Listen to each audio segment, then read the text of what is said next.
prochaine intervention dont la thématique est la suivante. Agrégation sécurisée avec cryptographie pour l'apprentissage fédéré. Pour répondre à cette thématique, Melek Eunen, qui est maître de conférence chez Eurecom. La parole est à vous. Merci beaucoup, merci pour cette introduction et merci pour votre présence. Je m'excuse dès à présent pour ma voix que j'ai retrouvée ce matin. Je voudrais faire une présentation sur la thématique de l'agrégation sécurisée pour l'apprentissage fédéré.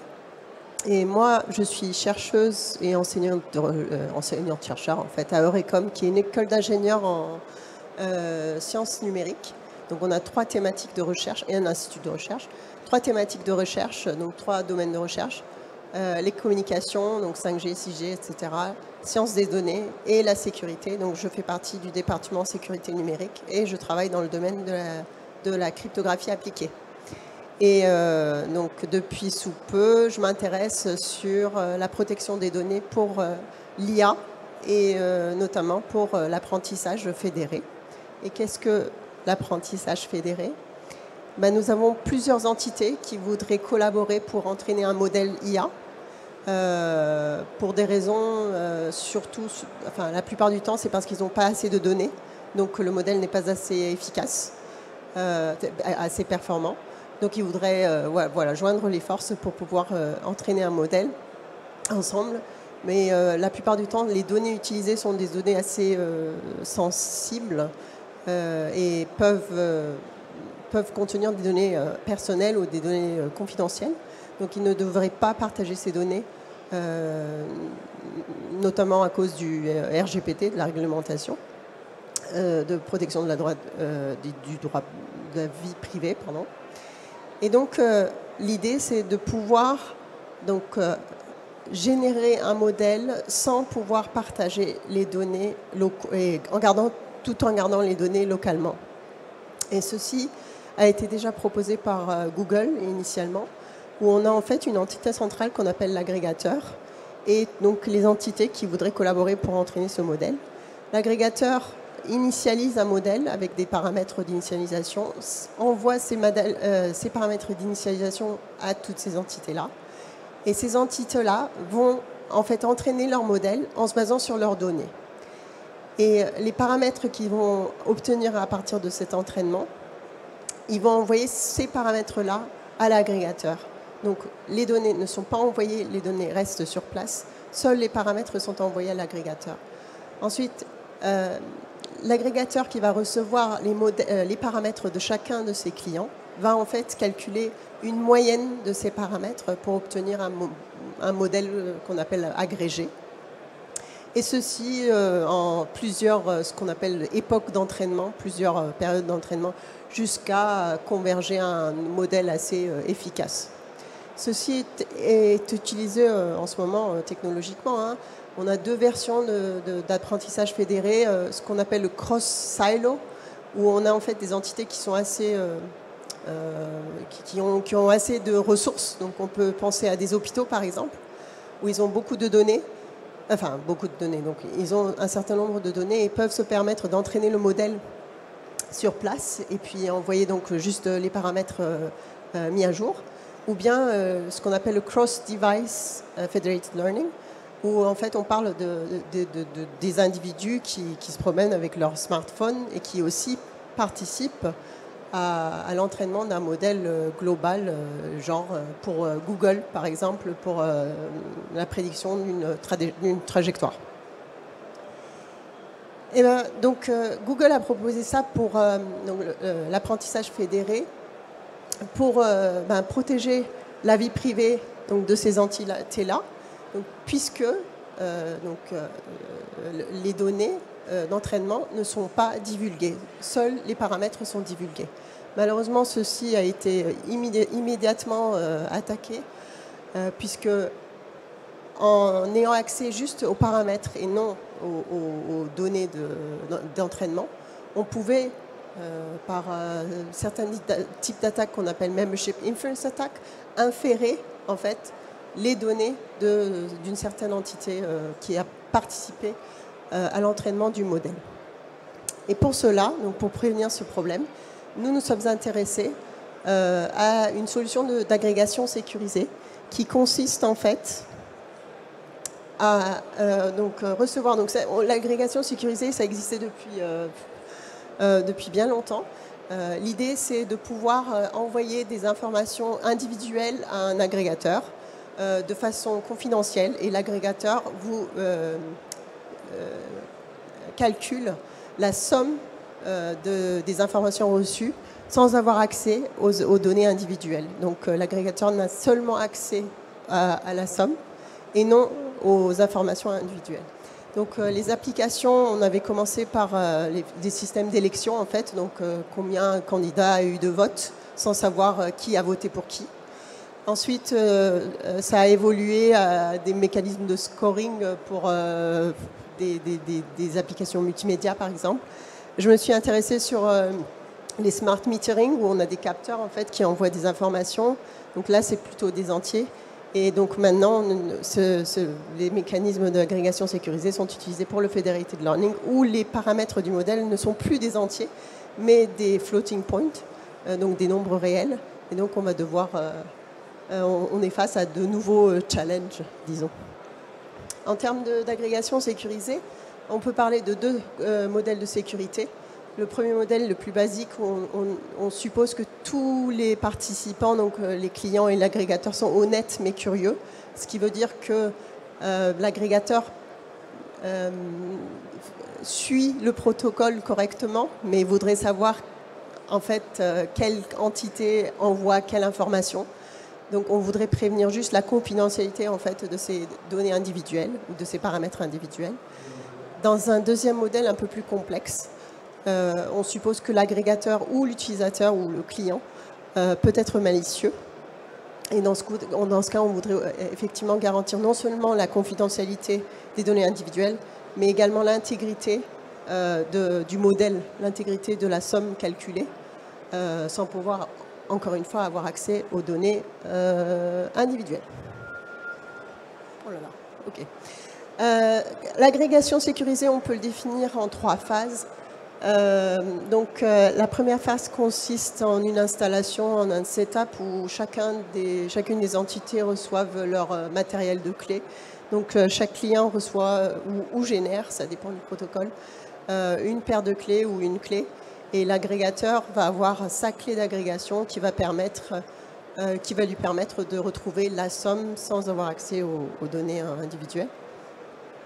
Ensuite vient la phase online, en fait, donc la phase de protection, où chacune des entités vont protéger leurs données. Donc ici, ça sera les données d'entraînement, ça sera les paramètres calculés. Donc ces paramètres-là vont être protégés en utilisant un matériel de crypto, parfois des clés, parfois des masques. Et enfin, l'agrégateur qui va recevoir donc, ces données protégées individuelles va pouvoir utiliser une méthode d'agrégation qui va lui permettre de combiner tous les paramètres reçus confidentiels et obtenir enfin la moyenne ou bien la somme donc, de ces données-là qui ont été envoyées séparément. En crypto, on a donc il y a eu beaucoup de recherches sur l'agrégation sécurisée. On peut les catégoriser en 2 sous-catégories. Ceux qui sont basés sur le chiffrement et ceux qui sont basés sur le calcul multipartite. Et pour ceux qui sont basés sur le chiffrement, il y a 3 méthodes. L'un, c'est l'une des méthodes, c'est le masquage. Très efficace, mais le masque doit être généré aléatoirement à chaque époque. Donc ça va demander une installation assez coûteuse, disons. Un mécanisme de chiffrement qu'on appelle homomorphe, et homomorphe de façon additionnelle, ça va permettre en fait, dès que vous chiffrez votre donnée, vous pouvez exécuter des opérations sur ces données chiffrées et obtenir l'addition des données en clair, mais de façon chiffrée. Donc maintenant on peut manier les données chiffrées, chose qu'on ne peut pas faire avec les algorithmes standards de crypto, standards genre AES ou, je ne vais pas dire RSA, AES en tout cas. Et puis le chiffrement fonctionnel qui permet en fait de pouvoir exécuter une fonction sur des données chiffrées et obtenir l'output, donc le résultat de cette fonction en déchiffré. Et enfin, le calcul multipartite permet à plusieurs entités de calculer une fonction de façon collaborative sans pouvoir divulguer l'entrée de chacune de ces de chacune de ces entités.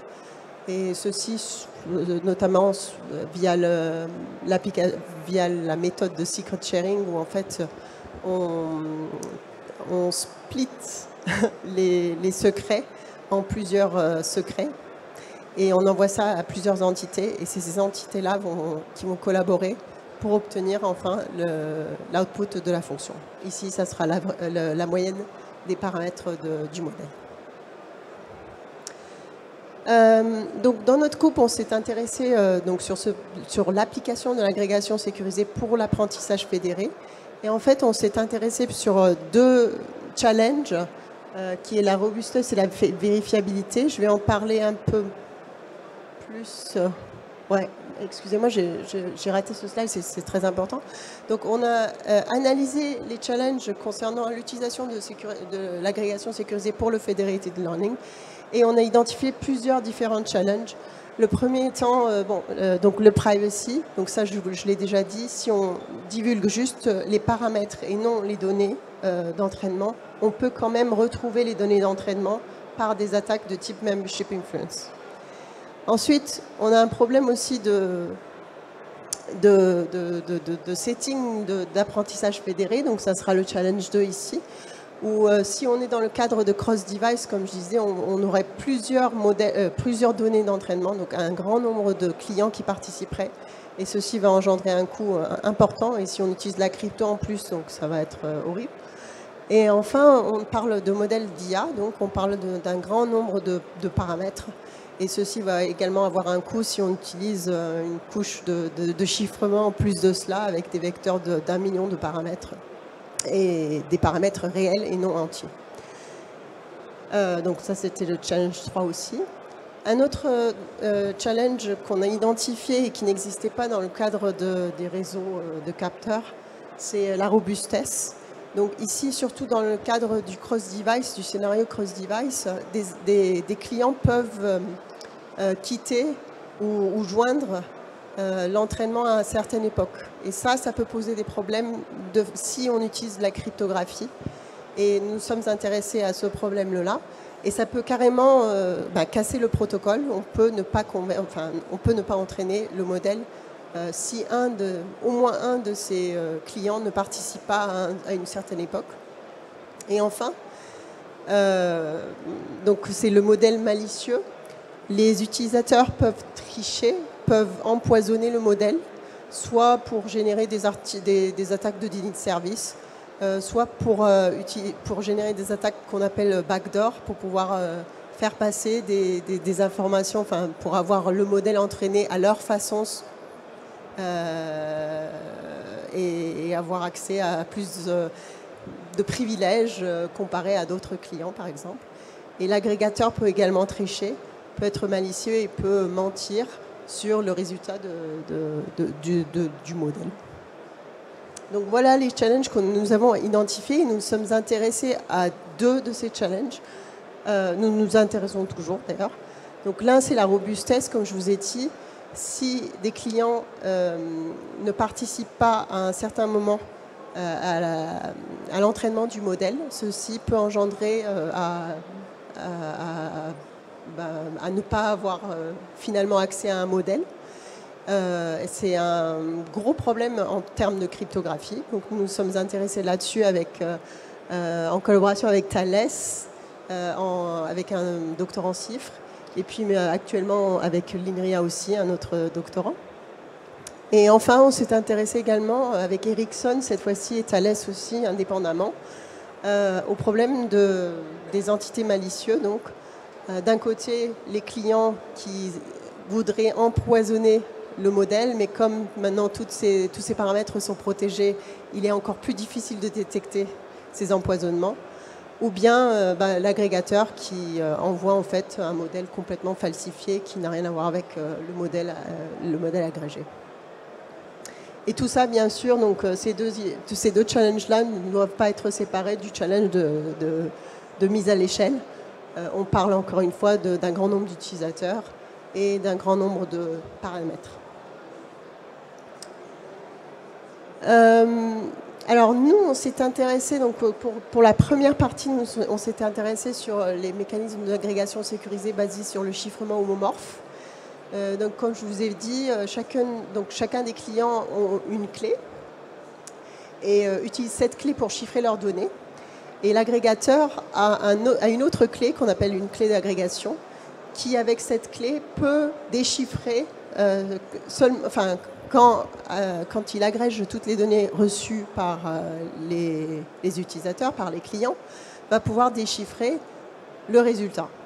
Et si, donc, cette clé de chiffrement, la plupart du temps, et de déchiffrement, est le résultat de la somme des clés de chiffrement de chaque utilisateur. Et si un des utilisateurs ne participe pas donc, à l'entraînement du modèle, dans ce cas, la clé de déchiffrement n'est plus correcte. Donc l'agrégateur ne pourra plus déchiffrer le résultat. Et donc on s'est intéressé à ce problème-là, et plusieurs autres chercheurs se sont intéressés à ce problème-là aussi. Et l'idée, c'est de pouvoir partager de façon secrète, ou faire du secret sharing, des clés en avance parmi les utilisateurs. Et s'il y a des utilisateurs qui quittent ou qui ne participent pas à un certain modèle, eh ben les utilisateurs qui sont là pourront aider à reconstruire au moins un chiffrement de zéro pour que l'agrégateur finalement puisse déchiffrer l'agrégat ou calculer l'agrégat, calculer le modèle final. Donc ça, c'est la première solution. Je ne rentrerai pas dans le détail, beaucoup plus de détails. Et le deuxième problématique, comme j'avais expliqué, c'est le problème des utilisateurs malicieux qui pourraient empoisonner le modèle, donc envoyer des paramètres qui pourraient faire en sorte que le modèle ne converge pas ou bien faire en sorte que le modèle fournit des outputs qui l'arrangent, entre guillemets.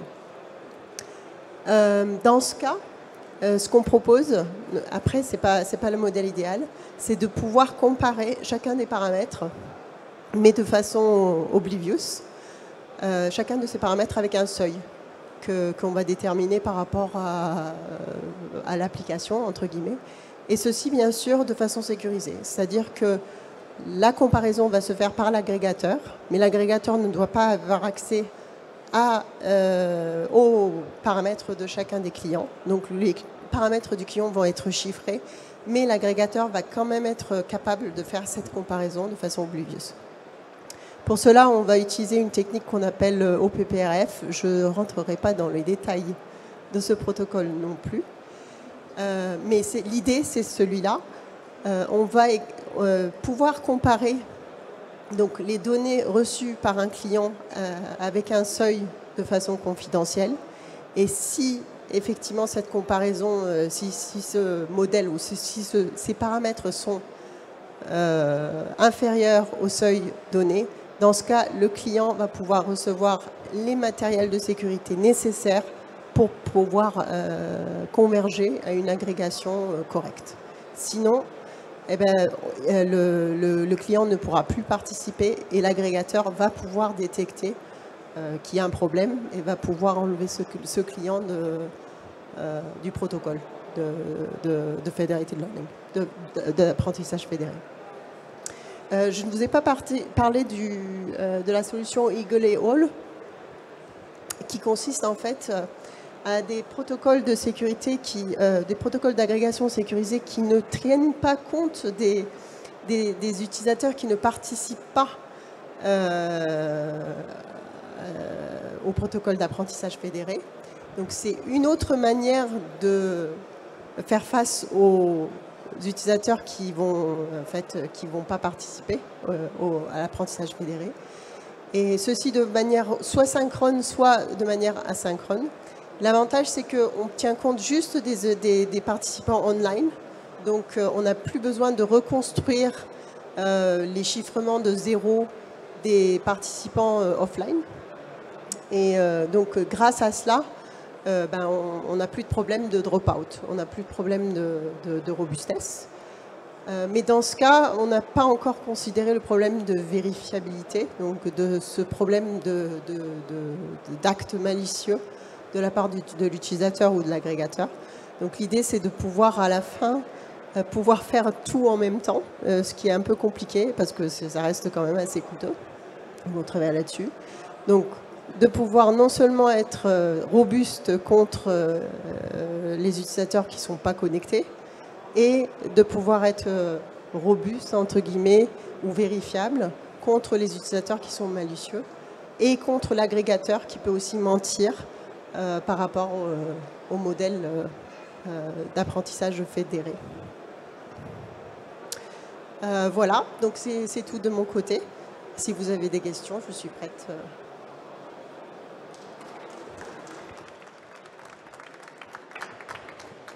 Merci beaucoup, Melek. On peut, si on le veut, si vous êtes ready, comme on pourrait dire, poser une question, une ou deux questions si vous en avez. Hein, vous savez ce que l'on dit, souvent la première c'est toujours la plus dure, toujours du mal, mais c'est le moment. Si vous voulez des approfondissements.